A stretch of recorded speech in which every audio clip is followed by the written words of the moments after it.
everyone, Jai Hind, Namaskar. This is Sameer Trivedi.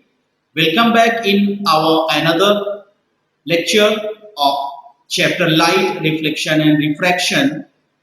जैसा कि हमने अपने प्रीवियस वीडियो लेक्चर में इस पर्टिकुलर चैप्टर लाइट के रिफ्लेक्शन सेक्शन को डिस्कस किया था, इस पर्टिकुलर लेक्चर में हम लोग रिफ्रैक्शन को डिस्कस करेंगे। चलिए हम लोग अपने डिस्कशन को स्टार्ट करते हैं और वन बाय वन रिफ्रैक्शन को पहले देखेंगे कि रिफ्रैक्शन क्या होता है और इससे सारे रिलेटेड फिनोमिनास को हम लोग डिस्कस करेंगे। Let's start our discussion refraction. Refraction of the light, सबसे पहले इस बात को हम लोग समझते हैं कि ये होता क्या है।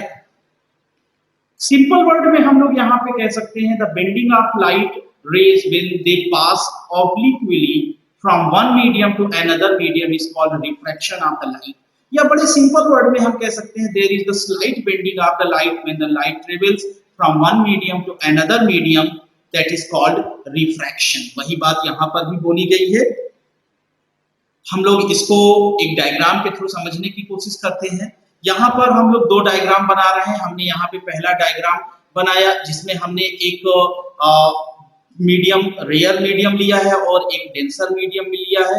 दूसरे में पहले हमने डेंसर मीडियम लिया है, फिर उसके बाद रेयर मीडियम लिया है। A ray of the light is coming और हमने यहाँ पे नॉर्मल ड्रॉ कर रखा है। Ray of the light is coming when it is travelling from rare to denser medium, then it is bending towards the normal, and in the another diagram when the ray of the light is going from denser to rare medium, then it is bending away from the normal. हमने यहाँ पे refraction के लिए बोला कि refraction is the simple phenomena of the light when the light travels from one medium to another medium, there is the slight bending in the path of light. We can say bending of light rays when they pass obliquely from one medium to another medium is called the refraction of the light. आपके light के path में bending या deviation को ही हम लोग refraction कहते हैं जब वो एक मीडियम से दूसरे मीडियम में ट्रेवल करता है। हमने यहाँ पे देखा when the light travels from rare to denser medium, there is the bending towards the normal, और फिर जब लाइट डेंसर से रेयर मीडियम की तरफ जाता है तो it is bending away from the normal. Refraction of the light through a rectangular glass slab. हम लोग यहाँ पे एक रेक्टेंगुलर ग्लास स्लैब लेंगे और उसमें रिफ्रैक्शन फिनोमिना को एक्सप्लेन करेंगे और देखेंगे कि रेक्टेंगुलर ग्लास स्लैब में रिफ्रैक्शन कैसे ऑकर होता है। When the ray of light passes through a rectangular glass slab, it gets bent twice at air glass interface and then glass air interface. The emergent ray is parallel to the incident ray and it is displaced through a distance. इन सब चीजों को हम लोग यहाँ पर diagram में देखेंगे। हमने यहाँ पर एक ग्लास स्लैब ले लिया है जिसको हमने यहाँ पे रेड कलर से दिखा रखा है। जो पहला इंटरफेस बन रहा है that is your air to glass, ये आपका बन रहा है, और दूसरा जो आपका बन रहा है वो ग्लास टू एयर इंटरफेस यहाँ पर नीचे की तरफ बन रहा है जिसको आप यहाँ पर देख सक रहे हैं। ये आप हमारा दूसरा इंटरफेस बन रहा है। तो इस पर्टिकुलर में हम देखेंगे कि हमारे दो इंटरफेस बन रहे हैं। सबसे पहले हमारा जो बन रहा है air to glass, then glass to air. ना हमने यहाँ पर एक नॉर्मल ड्रॉ कर रखा है, इंसिडेंट रे आ रही है और angle I is your incident angle. It is coming from the first medium air, और ये एयर से होते हुए ग्लास में एंटर कर रही है। जो इनका इंटरफेस है एयर ग्लास इंटरफेस है। ना आप यहाँ पे देख रहे हैं कि जब लाइट रे रेयर मीडियम से डेंसर मीडियम, एयर से ग्लास में एंटर कर रही, एयर हमारा रेयर मीडियम हो जाएगा और ग्लास हमारा डेंसर मीडियम हो जाएगा, तो ये टुवर्ड्स द नॉर्मल बेंड कर रही है। It is your angle of refraction and it is the refracted रे। आप डायग्राम में देख सकते हैं ये सारी चीजें यहाँ पर दिखाई गई है। Now when the light ray is going from glass to air, another face यहाँ पर ना, ये हमने नॉर्मल ड्रॉ कर रखा है, और जब डेंसर से रेयर मीडियम में आपकी लाइट रे जा रही है it is bending away from the normal. अगर यहाँ पे कोई भी रिफ्रैक्शन ना होता तो ये जो डॉटेड लाइन यहाँ पर दिखाई गई है ये आपका पाथ होता, लेकिन due to the refraction light यहाँ पर ट्वाइस बेंड हो रही। फर्स्ट जब ये एयर टू ग्लास में आ रही है तो फर्स्ट इसका बेंडिंग हो रही है, फिर उसके बाद ग्लास टू एयर जाने पे इसका दूसरी बेंडिंग हो रही है। तो हम देख रहे हैं रिफ्रैक्टेड रे आपकी यहाँ पे निकल रही है, angle of emergent, and it is the emergent रे, या इसको हम रिफ्रैक्टेड रे यहाँ पे बोल सकते हैं। आप देख रहे हो अगर जो ओरिजिनल पाथ ऑफ लाइट होता और उसके बीच में कुछ डिस्टेंस दिखाई पड़ रही, इसको डिस्प्लेसमेंट हम लोग बोलते हैं या डिविएशन हम लोग यहाँ पे बोलते हैं। सिंपली हम यहाँ पे कह सकते हैं when the light will travel from glass block or rectangular glass slab, then it will bend twice, या इसका आपका जो रिफ्लेक्शन होगा ट्वाइस होगा, दो बार होगा। when light will travel from air to glass, पहली आपका रिफ्लेक्शन यहाँ पर होगा और फिर दूसरा ग्लास टू एयर रिफ्लेक्शन होगा, वह air to glass to air आपका लाइट ट्रेवल करेगी तो दूसरा रिफ्लेक्शन होगा। यहाँ पर आपको रिफ्लेक्टेड रे, इंसिडेंट रे और इमर्जेंट रे आपको डायग्राम में दिखाया गया है। When light going from rare to denser medium, then it is bending towards the normal, and when the light is going from denser to rare medium, it is bending away from the normal। आप video को pause करके इस diagram को बना सकते हैं, इसमें refraction phenomena को दिखाया गया है। It is the simple demonstration of the refraction through a glass slab. यहाँ पर हम रिफ्रैक्शन फिनोमिना को देख सकते हैं कि लाइट इज बेंडिंग और deviating from its original path, and जब रेयर टू डेंसर जा रहा है तो it is bending towards the normal, और डेंसर टू रेयर जा रहा है it is bending away from the normal. Now हमने यहाँ पे रिफ्रैक्शन को देखा। रिफ्रैक्शन क्या होता है? when the light travels from one medium to another medium, then at the interface of the mediums light bends or deviates from its original path. A slight bending of the path while traveling from one medium to another medium is called refraction। और एक बात हमको conclusion यहाँ पे ये भी मिला कि when the light will travel from rare to denser medium, then it will bend up towards the normal, and when it will go from denser to rare medium, then it will bend away from the normal। rare to denser towards the normal, denser to rare away from the normal। और फिर उसके बाद हम लोगों ने glass slab में refraction phenomena को demonstrate किया। चलिए अब हम लोग law of refraction of light पर डिस्कस करेंगे। लॉ ऑफ रिफ्रैक्शन हमारा जो पहला यहाँ पे लॉ मिलता है वो incident ray, the refracted ray and the normal to the interface of the two transparent medium at the point of incident all lie in the same plane.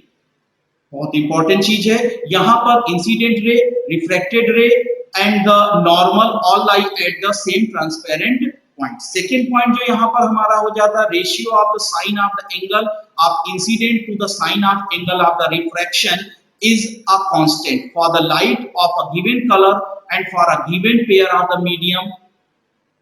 This law is known as Snell's law of refraction। तो हमको यहाँ पर law of refraction के दो laws मिले। पहला हमसे यहाँ पर कह रहा है incident ray, reflected ray, normal all lies at the interface of the two transparent medium।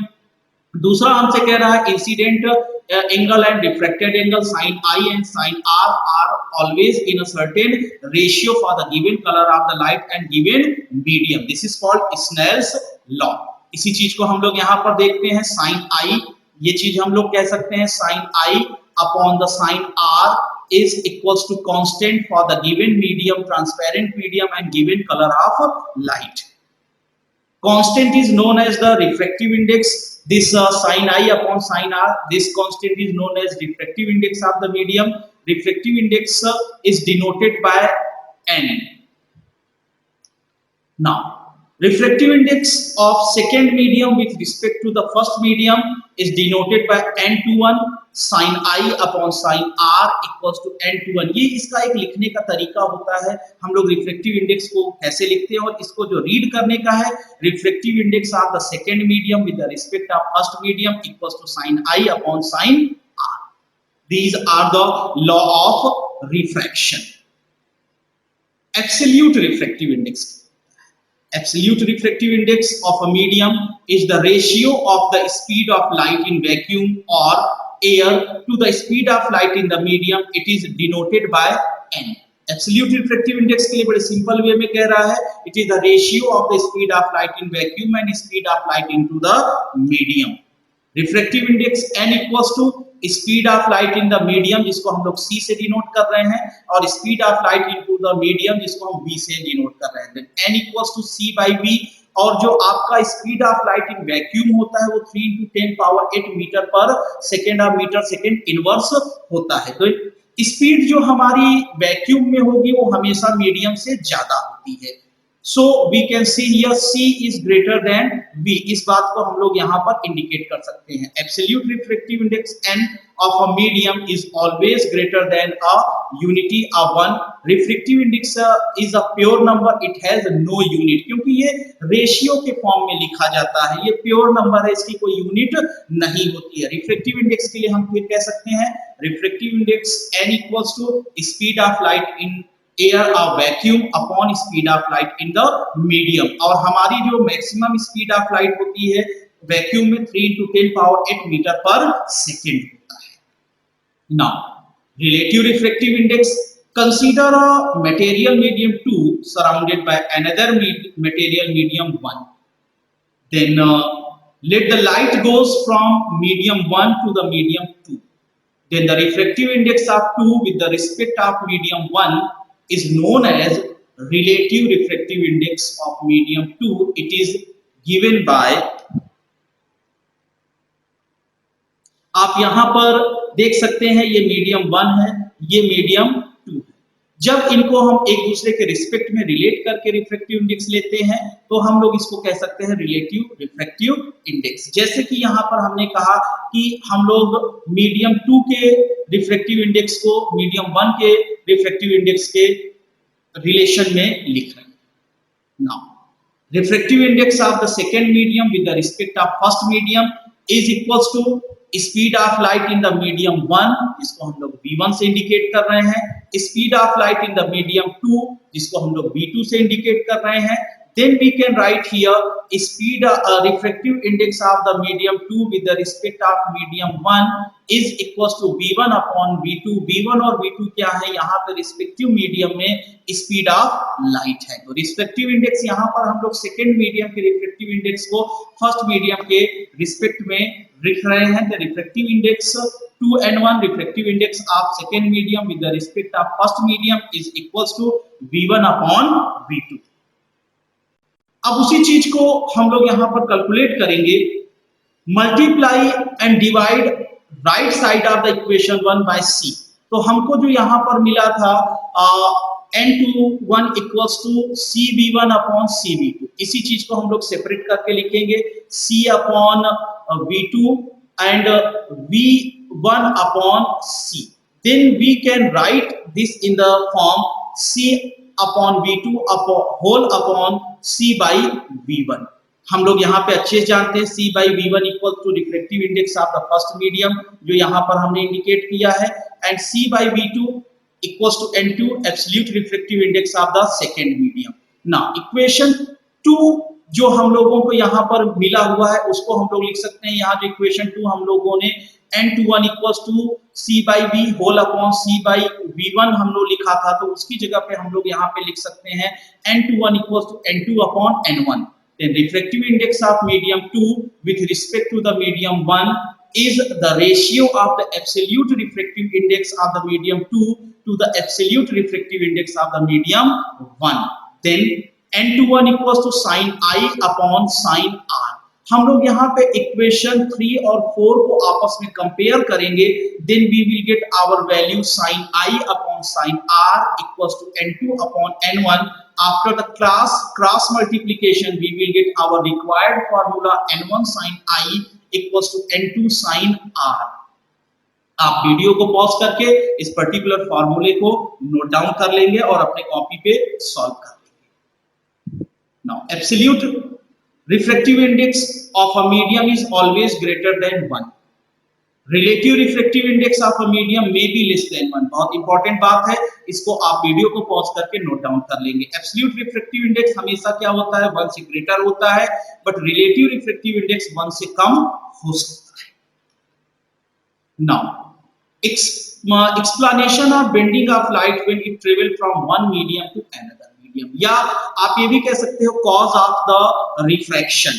देखिए यहाँ पे जब दो मीडियम्स के इंटरफेस पे लाइट ट्रेवल करती है, when it travels from one medium to another medium, तो इंटरफेस पर लाइट अपने सब कॉन्स्टिट्यूएंट्स पे ब्रेक हो जाती है और सारे कलर्स की लाइट की स्पीड जो होती है वो डिफरेंट होती है। जिसकी वजह से जिस लाइट की स्पीड ज्यादा होती है वो पहले बेंड हो जाती है और उसके बाद सारी लाइटें एक के बाद एक बेंड होती है। और हमको दूसरे मीडियम में दे appears coming all together because there frequency is same. चलिए हम लोग इसी बात को और डिटेल में डिस्कस करेंगे।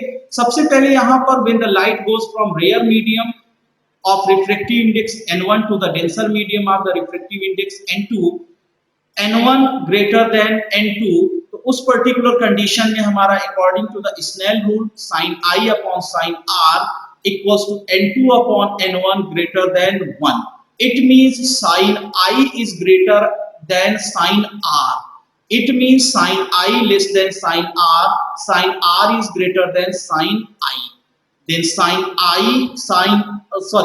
angle R is greater than angle I, so the refracted ray makes less angle with the normal as compared to the angle made by the incident ray with the normal. Hence refracted ray bends towards the normal. इसका मतलब ये हुआ कि when the light travels from rare to denser medium, then it will bend towards the normal. आप इस proof को video pause करके surely note down कर लेंगे। नेक्स्ट यहाँ पर आपसे जो बात बोली जा रही है इसको हम लोग इस तरीके से देखेंगे, when the light goes from denser to rare medium। चलिए इसको बात को भी हम लोग यहाँ पर देखते हैं। When the light goes from denser medium of the refractive index n2 to a rare medium of the refractive index n1, it means n1 is less than n2. Then according to the Snell rule, sin I upon sin r equals to n2 upon n1 less than 1. It means sin I less than sin r. Sin I greater than angle I is greater than angle r less than angle I. It means angle r greater than angle I. So the refracted ray makes greater angle with the normal as compared to the angle made by the incident ray with the normal. Hence refracted ray bends away from the normal. तो second जो यहाँ पे हमको conclusion मिल रहा है, when the light travels from denser to rare medium, then it bends away from the normal. Then we got here two main points. When the light travels from rare to denser medium, it bends towards the normal, and when the light goes from denser to rare medium, then it bends away from the normal. इन दोनों derivations को या proofs को आप video को pause करके note down कर लेंगे। Third point यहाँ पर हमसे ये बात बोली जा रही है, when the light incident light falls perpendicular to the interface separating the two medium of the refractive index n1 and n2। तो यहाँ पर जो रिफ्रैक्टिव इंडेक्स है दोनों मीडियम्स का सेम है, n1 is equals to n2, then according to the Snell rule sin I upon sin r equals to n2 upon n1, it means sin r equals to n1 upon n2 sin I। So angle I equals to 0, तो इस condition में sin r equals to n1 upon n2 sin 0 equals to 0। It means आपका जो angle r होगा वो भी क्या होगा, 0 होगा। So इसका कंक्लूजन ये निकल रहा है कि जब कोई रे इंसिडेंट रे परपेंडिकुलरली किसी सरफेस पे एक मीडियम से दूसरे मीडियम पर इंटरफेस पे आपका इंटरसेक्ट करेगी, कोलाइड करेगी, then it will pass undeviated, ये बिल्कुल सीधी निकल जाएगी। The refracted ray travels along the normal and hence there is no bending of the light, no refraction of the light when the light falls perpendicularly on the interface of the two mediums।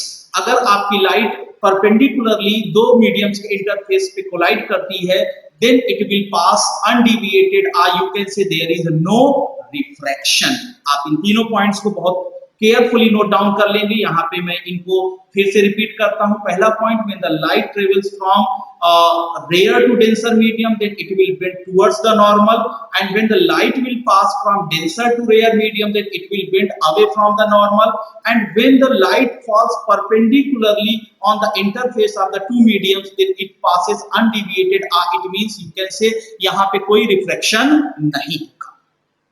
Now next here it is given, we will discuss that also। यहाँ पर जो हमसे बात कहा जा रहा है उसको हम यहाँ कह सकते हैं, when the light goes from one medium to another medium of the same refractive index, it means यहाँ पर जो हम कह रहे हैं कि n1 equals to n2, उस पर्टिकुलर कंडीशन में according to the Snell rule sin I upon sin R equals to n2 upon n1 equals to 1, then sin I equals to sin R, it means angle I is equals to angle R, no refraction takes place। देखिए दो condition हमको ऐसी मिली जहां पे कोई refraction नहीं होगा। पहली कंडीशन हमको मिल रही है when the light collides on the interface of the two mediums perpendicularly, तो वहां पे आपकी क्या होगी, लाइट अनडिविएटेड निकल जाएगी, कोई रिफ्रैक्शन नहीं होगा। या आप दो ऐसे मीडियम ले लीजिए जहां पर रिफ्रैक्टिव इंडेक्स दोनों मीडियम्स का बराबर हो, उस कंडीशन में भी आपका रिफ्रैक्शन नहीं होगा। Now, a medium through which light can pass or transmit is called a transparent. Every transparent medium has a property known as optical density. The optical density of a transparent medium is closely related to the speed of light in the medium. बड़ी point वाली चीज है, बड़ा ध्यान देने वाली बात है कि the every transparent medium has a property known as optical density. अब if the optical density of the transparent medium is low, then the speed of light in that medium is high. Such a medium is known as optically rare medium. Optically rare medium is that medium through which light travels fast. इस बात को आप यहाँ पे point out करके note down जरूर कर लेंगे। Optical density of the transparent medium is low, then the speed of light in that medium is high. Such a medium is known as optically rare medium. उसी तरह हम लोग optical density of the transparent medium is high, then the speed of light in that medium is low. Such a medium is known as optically denser medium. Optically denser medium is that medium through which the light travels slow. Optically rare medium जिसका आपका कह लीजिए speed of light high होगी और यहाँ पे जो आपकी लाइट है वो फास्टर ट्रेवल करेगी। ऑप्टिकली डेंसर मीडियम में आपकी क्या होगी, स्पीड ऑफ लाइट कम होगी और यहाँ पर आपका स्पीड स्लो ट्रेवल करेगी। Cause of refraction of light, जैसा भी हमने थोड़ा पीछे भी देखा कि जब दो मीडियम्स के इंटरफेस पे लाइट ट्रेवल करती है तो at the interface light breaks in its सब कॉन्स्टिट्यूएंट्स, और इन सब कॉन्स्टिट्यूएंट या डिफरेंट कलर ऑफ लाइट की जो स्पीड होती है वो अलग अलग होती है। तो जिस लाइट की स्पीड ज्यादा होती है वो पहले बेंड कर जाती है, उसके बाद बाकी लाइट्स बेंड करती हैं, बट ये सब एक साथ आती हुई अपीयर होती है because there frequency is same. Now the refraction of the light takes place because speed of light changes when the light goes from one medium to another medium. ये सारे पॉइंट्स में इनको वन बाय वन किया गया है, इनको आप note down जरूर कर लेंगे।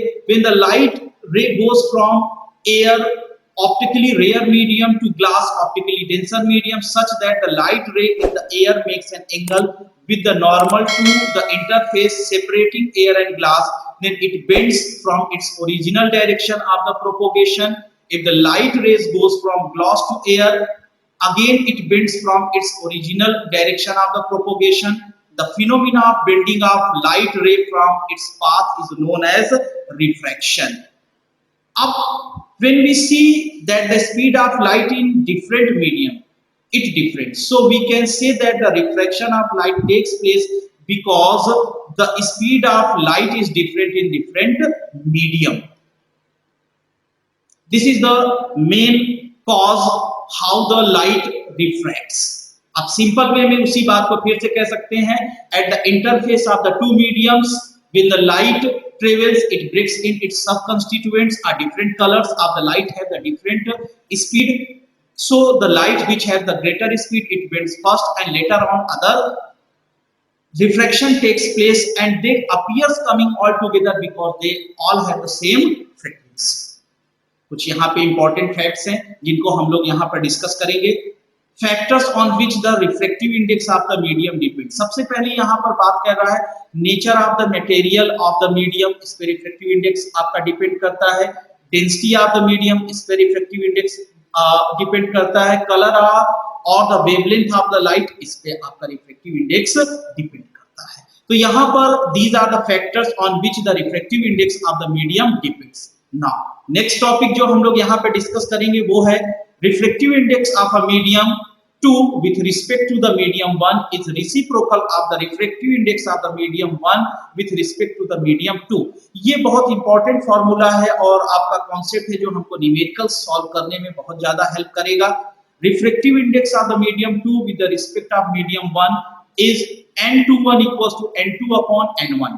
Now इसी चीज को हम लोग लिख सकते हैं n2 को c upon v2 whole upon c upon v1. c आपका कैंसिल हो जाएगा, then we will get v1 upon v2. v1 speed of light in medium 1, v2 speed of light in medium 2. This is our equation 1. Equation 1 जो हमको यहाँ पे मिल रहा है that is your n21 equals to v1 upon v2. Now refractive index of medium 1 respect to the medium 1, similarly हम उसी बात को यहाँ पे लिख सकते हैं n12 equals to v2 upon v1. Equation 1 और 2 को हम आपस में मल्टीप्लाई करेंगे, n21 into n12 equals to v1 upon v2 into v2 upon v1. Cancel होने पे जो हमको वैल्यू मिल रही है वो 1 मिल रही है. Then we can write here n21 equals to 1 upon 121. अगर आप n12 अगर आपको refractive index of glass with respect of water मालूम है और अगर आपको refractive index of water with respect of glass find out करना है तो you just write the reciprocal of given value, you will get the refractive index of first medium with the respect of second medium. This is very important formula, इसको आप note down कर लेंगे. Now कुछ यहां पर आपको बड़ी important बातें यहां पर बोली जा रही हैं. When the light travels from one medium to another medium, the speed of light and its wavelength lambda changes, but the frequency f of the light remains the same. It means c equals to f lambda, v equals to f lambda m. यहाँ पर m medium के लिए है तो n equals to c by v. You can write here lambda upon lambda m. Refractive index of the medium or the material depends upon the wavelength of the light falling on it. Refractive index of the medium is minimum for the red light and maximum for the violet light. Wavelength of the light in the medium lambda m equals to lambda upon n. Wavelength of the light in the air upon the refractive index of the medium. Here n is greater than 1, so lambda m is less than lambda. Wavelength of the light decreases when it's traveled from air to another medium like water or glass. When a ray of the light fall normally on a medium, angle I equals to 0, hence R is also equals to 0. Refractive index of light not takes place, a refraction not takes place. So n equals to c by v or v equals to c by n. More is the refractive index of the medium, less is the speed of the light in the medium, vice versa. इसी बात को हम लोग जैसे यहाँ पे इन्होंने बोला कि more is the refractive index of the medium, less is the speed of light, तो उसी का हम लोग बोल सकते हैं less is the refractive index, more is the speed of light. ये काफी इंपॉर्टेंट फॉर्मूलाज हैं, इनको आप वीडियो को पॉज करके नोट डाउन करेंगे. चलिए हम लोग अपने सेक्शन में अपनी लेक्चर में आगे बढ़ते हैं और नेक्स्ट टॉपिक को डिस्कस करते हैं. लेटरल शिफ्ट क्या होता है? जैसा कि हमने अभी इस लेक्चर की शुरुआत में ही हमने ग्लास स्लैब पर रिफ्रैक्शन के फिनोमिना को हमने देखा. तो जो ओरिजिनल रे और रिफ्रैक्टेड रे या इमर्जेंट रे के बीच की डिस्टेंस होती है उसी को हम लोग डिस्प्लेसमेंट, लेटरल शिफ्ट या डिविएशन बोलते हैं. जैसा कि आपको इस डायग्राम में दिखाया गया है, ये आपका एयर टू ग्लास आपका रिफ्रैक्शन हो रहा है, फिर उसके बाद ग्लास टू, सबसे पहले ये आपका रेयर मीडियम एयर है, फिर आपका ये ग्लास है, ये जो आपको देखिए यहाँ पे डायग्राम में दिखाया भी गया है, this is your air, then medium two यहाँ पे ग्लास दिखाया जा रहा है. जब आपका first rare to denser medium में आ रही, then it is bending towards the normal, और फिर डेंसर से रेयर जा रहा है तो away from the normal. This is your refracted ray and this is your emergent ray. अगर रिफ्रैक्शन ना हुआ होता तो ये जो डॉटेड लाइन दिखाई गई है ये नॉर्मल आती. तो आफ्टर द रिफ्रैक्शन ओरिजिनल रे और रिफ्रैक्टेड रे के बीच में जो डिफरेंस आता है, जो डिस्टेंस आती है, उसी को लेटरल शिफ्ट, डिविएशन या डिस्प्लेसमेंट हम लोग बोलते हैं। इस डायग्राम में आपको ये चीज दिखाया गया है, आप वीडियो को पॉज करके डायग्राम को बना लेंगे और लेटरल शिफ्ट को इंडिकेट करेंगे। तो lateral shift, perpendicular distance between the original path of the incident ray and the emergent ray coming out of a glass slab is called the lateral shift or the lateral displacement of the emergent ray of light. Next, simple word में भी हम लोग बोल सकते हैं difference between the original and the emergent ray. Original ray and the emergent ray is called the lateral shift, displacement or deviation.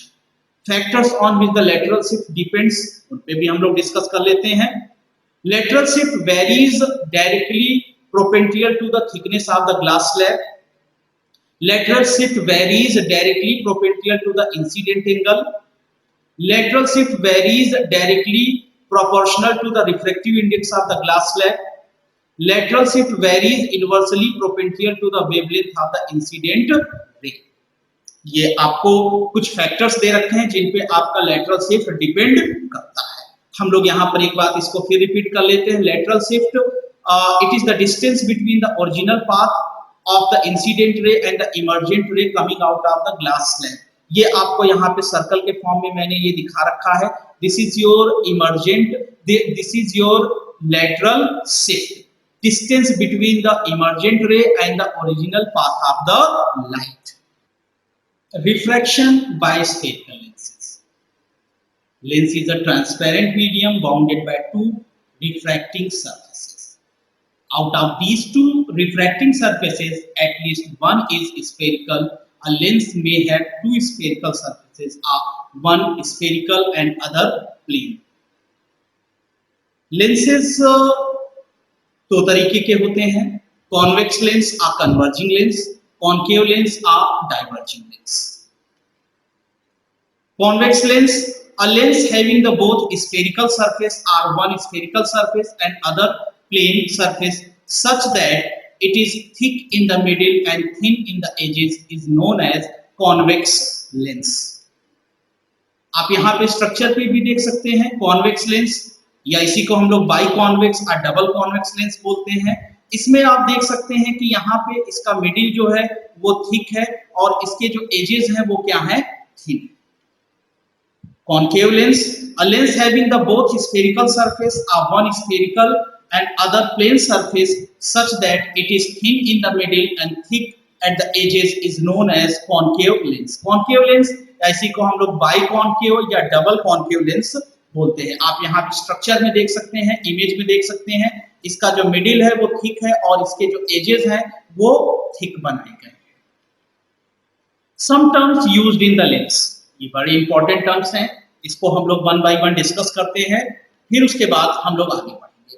Principal axis, a line joining the centre of curvature of two spherical surfaces forming a lens is called the principal axis. Line joining C1 and C2 is principal axis. देखिए आपका जो lens होता है उसमें दो curve होते हैं, अगर देखा जाए तो दोनों तरफ हमको एक स्फीयर मिलेगा, दोनों स्फीयर के सेंटर को जो लाइन ज्वाइन करती है उसी को हम लोग प्रिंसिपल एक्सिस बोलते हैं। ये आपको डायग्राम में यहाँ पर दिखाया जा रहा है। Now optical centre, a point in or outside a lens through which a ray of the light passes undeviated is called the optical center of the lens. It is denoted by O.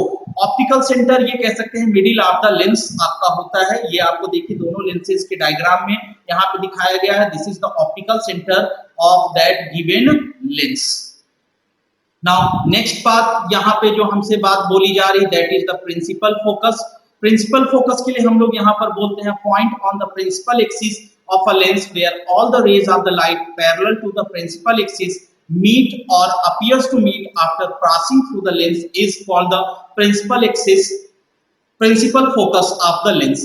इसको हम लोग capital F से denote करते हैं। जैसे हम लोग convex lens में देखें, इसका जो नेचर होता है ये लाइट को कन्वर्ज कर देता है। सारी लाइट जिस पॉइंट पर कन्वर्ज होगी that is your principal focus F। और अगर कॉन्केव लेंस को देखा जाए तो ये डाइवर्जिंग नेचर का होता है, लेकिन अगर हम वर्चुअली सारी लाइंस को ड्रॉ करें then they will meet at a particular point that is your principal focus F। और O और F के बीच के डिस्टेंस को हम लोग फोकल लेंथ स्मॉल f बोलते हैं। आपको यहाँ पे डायग्राम में ये चीज इंडिकेट की गई है। Focal length, the distance between the principal focus and the optical center. A lens is known as focal length or the of the lens. It is denoted by small f या simple way में हम लोग यहाँ पर कह सकते हैं distance between the O and F is focal length which is indicated by small f. Principal foci क्या होता है? देखिए यहाँ पर फोकी वर्ड क्यों प्लूरल क्यों यूज किया गया? क्योंकि लेंस ट्रांसपेरेंट मीडियम होता है, इसमें दोनों तरफ आपका फोकस आपको मिलेगा, इसीलिए यहाँ पे फोकी वर्ड यूज किया गया। A beam of light may fall on the either side of the lens. Therefore, a lens has two principal foci. They are denoted by f1 and f2. Both principal foci are equal distance from the optical center. That is, f1 equals to f2. आप यहाँ पर diagram में देख सकते हैं। First focal plane, ये आपको जहां पे सारी लाइट कॉन्वेक्स लेंस में एक जगह पर कन्वर्ज हो रही है, O और F के बीच की डिस्टेंस को हम लोग क्या बोलते हैं? Focal length f1। Concave lens में भी वही चीज आपको दिखाई गई है, लाइट डाइवर्ज हो रही है, बट अगर हम वर्चुअली ड्रॉ करें then they will meet at a particular point. इसको हम लोग प्रिंसिपल फोकस फोकल प्लेन या focal length principal focus plane f1 और focal length small f1 O और f1 के बीच की डिस्टेंस को बोला जाता है। अब उसी तरीके से f1 दिखाने के बाद आपको f2 दिखाया गया, क्योंकि इसमें दोनों डायरेक्शन में ये चीज मिलेगी। अगर हम लोग अपोजिट डायरेक्शन से देखें then we will get our f2 on the either side in a same way on the concave lens also the f2 on the either side.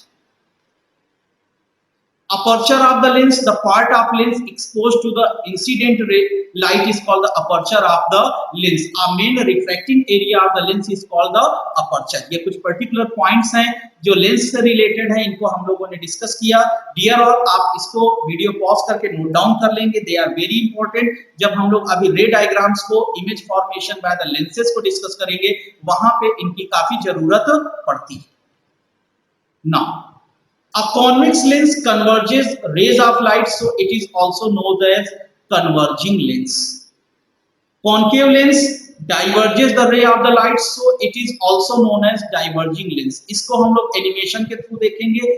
ये आपका concave convex lens में ray of the light has come after the refraction, they will converge at a particular point. आप देख रहे हैं इस particular point पर ये सारी ray of the lights converge हो जा रही हैं। Now in the concave lens the ray of the light has come and after the refraction they will refract in different directions or they will diverge.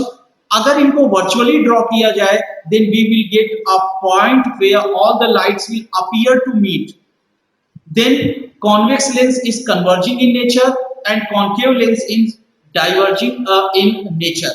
That's why it is called diverging lens and convex lens converging in nature होता है, इसके लिए इसी को converging lens बोला जाता है। Refraction by the spherical lenses, यहाँ पे हम कुछ रूल्स की बात करेंगे, they are very important to understand the ray diagram, image formation of the lenses। सबसे पहला जो रूल हमसे यहाँ पर बात की जा रही है, in a convex lens a ray of the light parallel to the principal axis after refraction passes through the focus on the other side of the lens.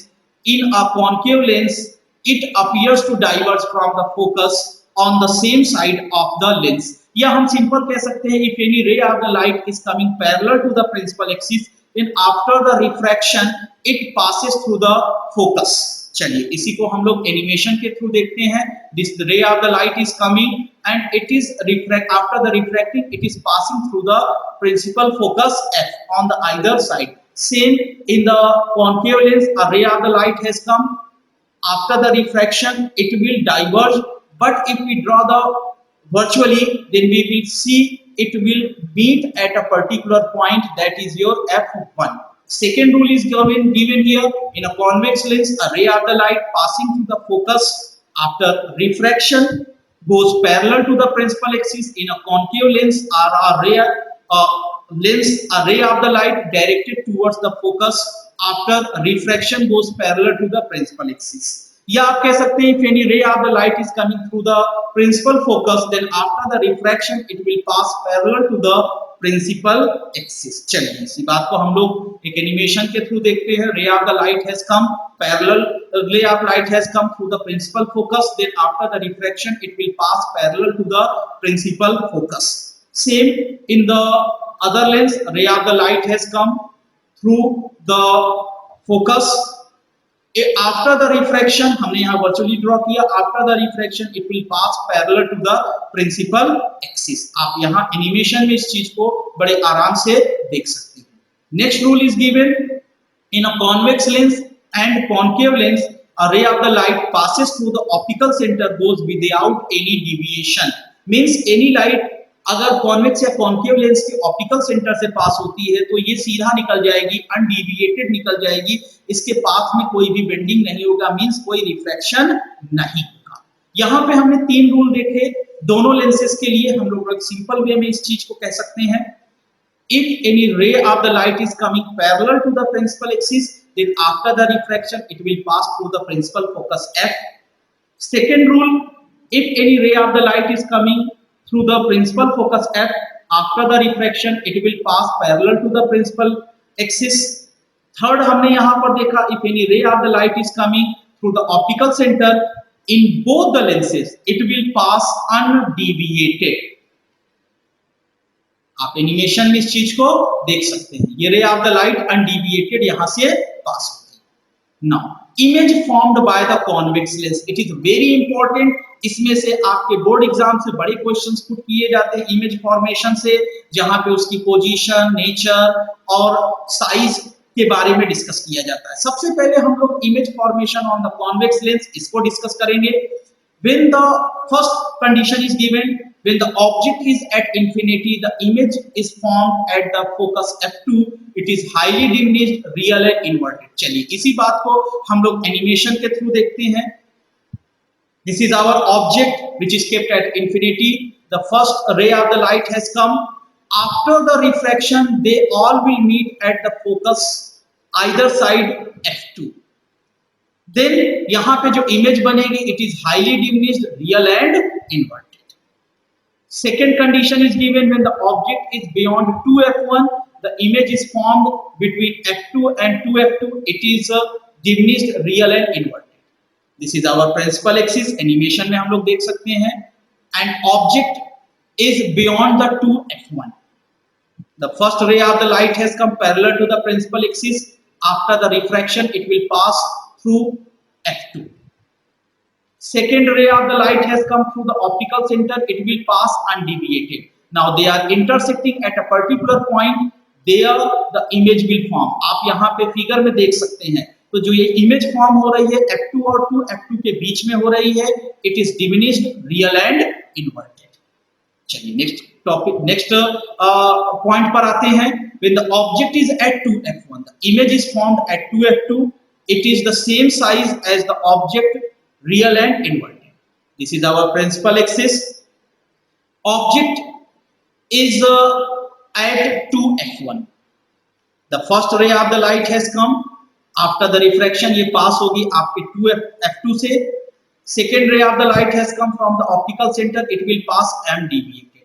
तो आप यहाँ पे देख रहे हैं जो आपकी इमेज बनेगी 2f2 पर बनेगी, पोजीशन जो होगी आपकी इमेज की 2f2 पर होगी, real and inverted. Next, when the object is between 2f1 and f1, the image is formed beyond 2f2, it is enlarged, real and inverted. चलिए हम लोग यहाँ पे एनिमेशन के थ्रू देखते हैं। हमने प्रिंसिपल एक्सिस ड्रॉ किया, हमने ऑब्जेक्ट को 2f1 और f1 के बीच में रखा। First ray of the light has come, after the refraction it will pass through f2। Second ray of the light has come through the optical center, it will pass through it will pass undeviated। Now our image will form beyond 2f2 and it will be enlarged, real and inverted। आप इस सारे रे diagrams को video pause करके sure बना लें। Next topic, when the object is at f1, the image is formed at infinity, it is highly enlarged, real and inverted। First your principal axis, object is at f1, first ray of the light has come, pass after the refraction, F2 से पास होगी। Second रे of the light has come through the optical centre. आप देख रहे हो ये आगे बढ़ते ही चला जा रहा है। इस कंडीशन में आपकी जो इमेज होगी highly enlarge, real and inverted. Next here it is given the object is between F1 and O, the image is formed on the same side of the lens. It is enlarged, virtual and erect. Principal axis हमने draw किया। Object जो है हमारा O और F1 के बीच में। Then first ray of the light has come. After the refraction, it will pass through the F2. Second ray of the light has come और ये देख रहे हैं ये आगे बढ़ता ही चला जा रहा है। लेकिन अगर इसको हम लोग वर्चुअली ड्रॉ करें तो ये एक पर्टिकुलर पॉइंट पर इंटरसेक्ट करेगा और आपकी इमेज फॉर्म होगी same side of the lens. It is enlarged, virtual and erect. यही एक ऐसी कंडीशन मिल रही है जिसमें आपकी इमेज इरेक्ट बन रही है, बाकी सब में इन्वर्टेड बन रही थी। तो इरेक्ट इमेज जो होती है वो वर्चुअल इमेज होती है। हमने ये जो सारी कंडीशंस देखी, हमने 6 कंडीशंस देखी यहाँ पे इमेज फॉर्मेशन की। इसको एक टेबल के फॉर्म में हम एक समराइज करते हैं। ये टेबल जो होगी आपको इन सारी चीजों को मेमोराइज करने या रिमेंबर करने में काफी हेल्प करेगी। ऑब्जेक्ट पोजीशन जब आपकी इंफिनिटी पर है, उस पर्टिकुलर कंडीशन में image at F2 extremely small, real and inverted. Next condition है object behind 2F1, image position F2 between the F2 and 2F2 small and real and inverted. Next condition हमसे यहाँ पर कह रहा है when the object is at 2F1, image is also at 2F2 same as that of the object real and inverted. Object position 2F1 and F1, image position beyond 2F2 enlarged, real and inverted, nature of the image.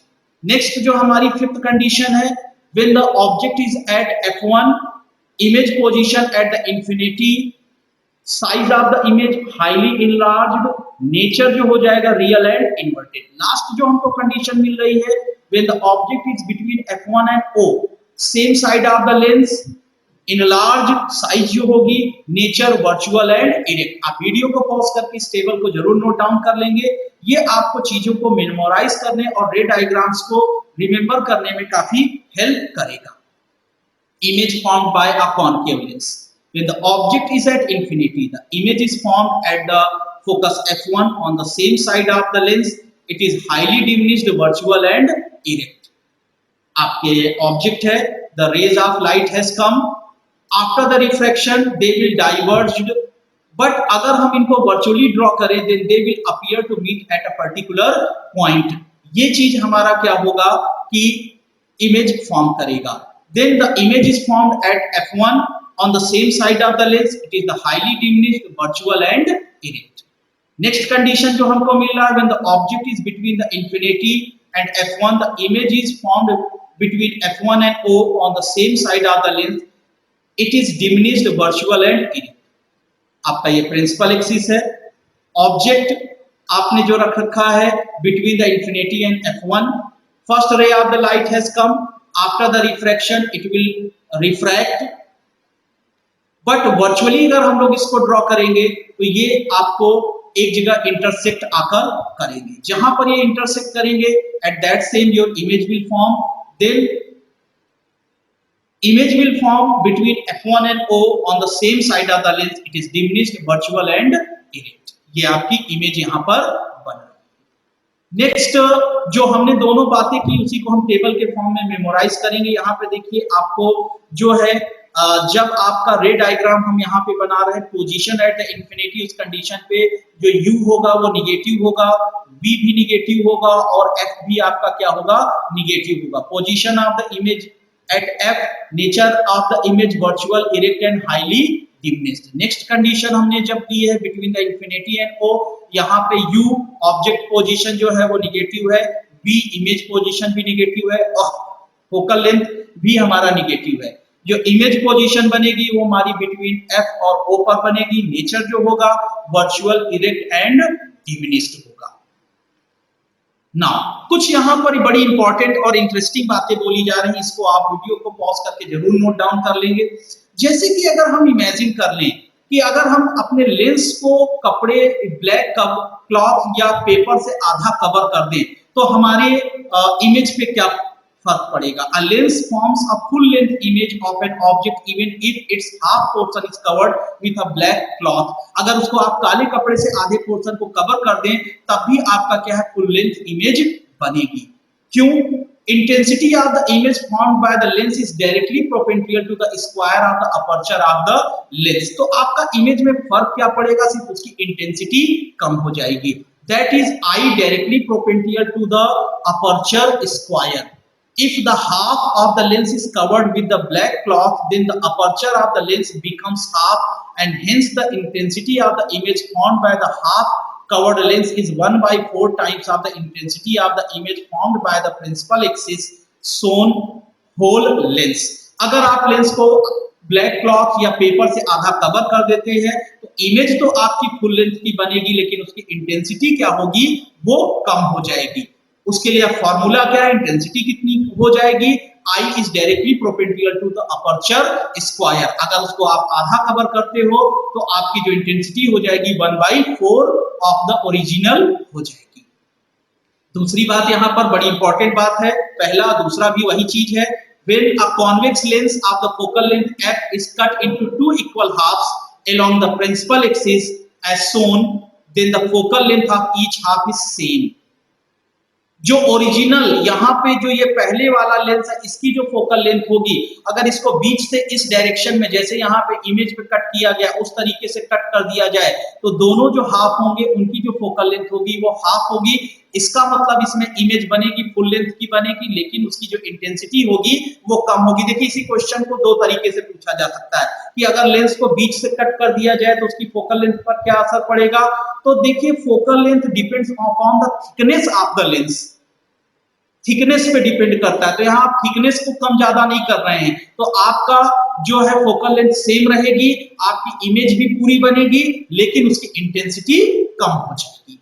अब देखिए next topic जो आपसे कह रहा है, when a convex lens, देखिए यहाँ पर आपने हॉरिजेंटली कट किया है, हॉरिजेंटली कट करने पर आपकी फोकल लेंथ पे कोई भी डिफरेंस नहीं आता, बट आप वर्टिकली कट कर दे। When a convex lens of the focal length f is cut into two equal halves vertically as shown in the figure, then the focal length of each half will become 2f। क्योंकि जब आप thickness कम करेंगे तो focus बढ़ जाएगी। तो यहाँ पे जब आप वर्टिकली कट कर रहे हैं तो आपकी लेंस की थिकनेस क्या हो जा रही है, वो कम हो जा रही है, जिसकी वजह से उसकी फोकल लेंथ बढ़ जाएगी। यहाँ पे हमने तीन बातें ली। अगर किसी भी लेंस को हम लोग ब्लैक पेपर या ब्लैक क्लॉथ से आधा कवर कर दें तो हमारी इमेज पे क्या फर्क पड़ेगा, इमेज पूरी बनेगी, सिर्फ उसकी इंटेंसिटी कम हो जाएगी। क्यों? क्योंकि intensity I is directly proportional to the aperture square। अगर किसी लेंस को हम लोग जो है कि कॉन्वेक्स लेंस को हम लोग हॉरिजेंटली कट कर दें, हॉरिजेंटली कट करने पे उसके थिकनेस पे कोई फर्क नहीं पड़ रहा है तो आपकी focal length will remain same of the original one, image भी पूरी बनेगी, सिर्फ उसकी इंटेंसिटी कम हो जाएगी। लेकिन अगर किसी लेंस को हम लोग वर्टिकली कट करते हैं तो उस कंडीशन में उसकी थिकनेस डिक्रीज हो जाएगी और थिकनेस डिक्रीज होने पर उसकी जो फोकल लेंथ है वो इंक्रीज हो जाएगी। It is very important points, high order thinking skill based information है, इसको आप वीडियो को पॉज करके श्योर नोट डाउन कर लेंगे। नाउ साइन कन्वेंशन, देखिए साइन कन्वेंशन बड़ा यहाँ पे आसान है। All the distances in the direction of the light measured. सबसे पहली बात तो सारी डिस्टेंसेस यहाँ पर ऑप्टिकल सेंटर O से, लेंस में सारी डिस्टेंसेस क्या है, ऑप्टिकल सेंटर O से मेजर की जाती हैं। All the distances in the direction of the light, यहाँ पे जो ऑब्जेक्ट होगा वही सोर्स ऑफ लाइट होगा। ये चीज हम लोग पहले भी डिस्कस कर चुके हैं अपने रिफ्लेक्शन वाले सेक्शन में। तो object is the source of light, तो हमारे लिए वही है, उसी डायरेक्शन से, जिस डायरेक्शन पे आपका ऑब्जेक्ट रखा है उसी डायरेक्शन से लाइट अपीयर होगी। Then if the distance is measured in the direction of the light, considered positive. If the distance is measured in the opposite direction of the light, considered positive, considered negative. All the distances above the principal axis considered positive. All the distances below the principal axis considered negative. सबसे पहली बात, all the distances are measured from the optical center of a lens. Distances measured in the direction of the propagation of the incident ray of light are taken as positive, while distances measured in the direction opposite the direction of the incident ray of light are taken as negative. Third point, upright height with respect to the principal axis are taken as positive, while downward heights while respect to the principal axis are taken as negative. इस diagram के through देखते हैं, हमने यहाँ object लिया है upward direction, upright direction from the principal axis, इसको हम लोग पॉजिटिव कंसीडर करेंगे. डायरेक्शन ऑफ द लाइट, अगर distances measured in the direction of the light considered positive, distances below the principal axis considered negative, distances opposite direction of the light considered negative. Lens formula.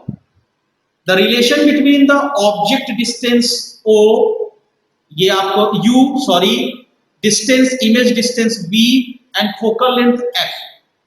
इसमें जब हम lens के लिए formula या relation बनाते हैं तो हमारा हो जाता है 1/f equals to 1 by u minus 1 by u plus 1 by v minus 1 by distance of the object from the lens plus 1 by distance of the image from the lens equals to 1 by focal length. Now distance of an object from the optical center of the lens is known as object distance. इसको हम लोग u से indicate करते हैं. Distance of the image from the optical center is known as image sync distance, इसको हम लोग v से इंडिकेट करते हैं. तो लेंस फॉर्मूला जो हमारा हो जाता है वो हो जाता है 1/f equals to -1 by u plus 1 by v.